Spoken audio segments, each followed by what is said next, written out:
مقتدر الرحمن علم القرآن خلق الإنسان علمه البيان الشمس والقمر بحسبان والنجم والشجر يسجدان والسماء رفعها ووضع الميزان ألا تطغوا في الميزان وأقيموا الوزن بالقسط ولا تخسروا الميزان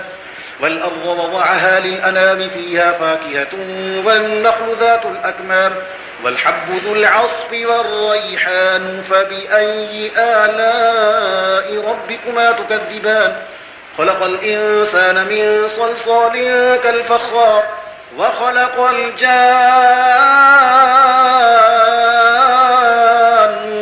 من مارج من نار فبأي آلاء ربكما تكذبان رب المشرقين ورب المغربين فبأي آلاء ربكما تكذبان مرج البحرين يلتقيان بينهما برزخ لا يبغيان فبأي آلاء ربكما تكذبان يخرج منهما اللؤلؤ والمرجان فبأي آلاء ربكما تكذبان وله الجوار المنشآت في البحر كالأعلام فبأي آلاء ربكما تكذبان كل من عليها فان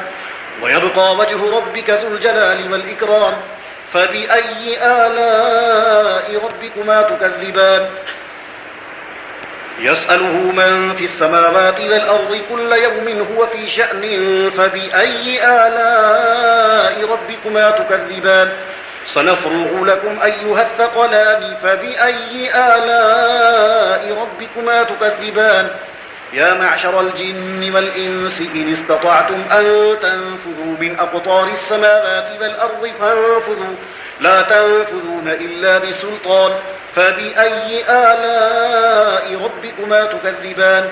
يرسل عليكما شواظ من نار ونحاس فلا تنتصران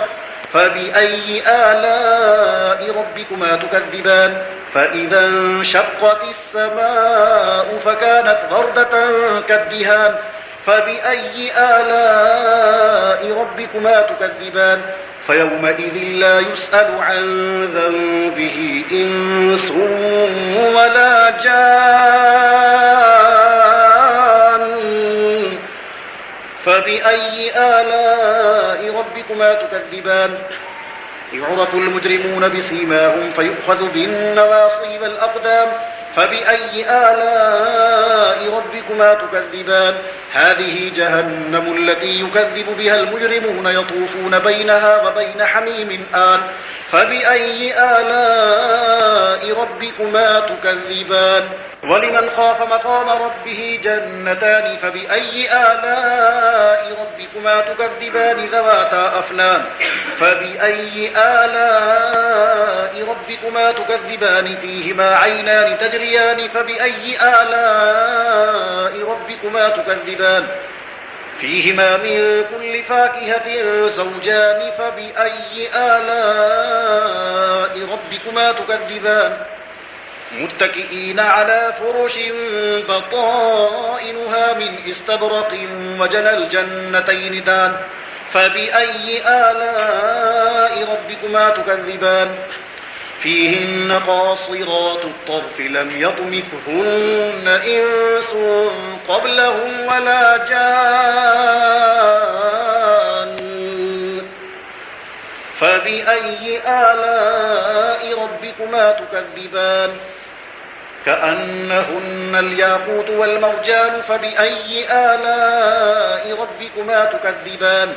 هل جزاء الإحسان إلا الإحسان فبأي آلاء ربكما تكذبان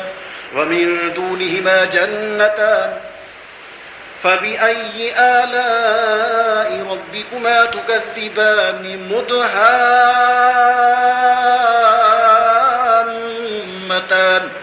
فبأي آلاء ربكما تكذبان فيهما عينان نضاختان فبأي آلاء ربكما تكذبان فيهما فاكهة ونخل ورمان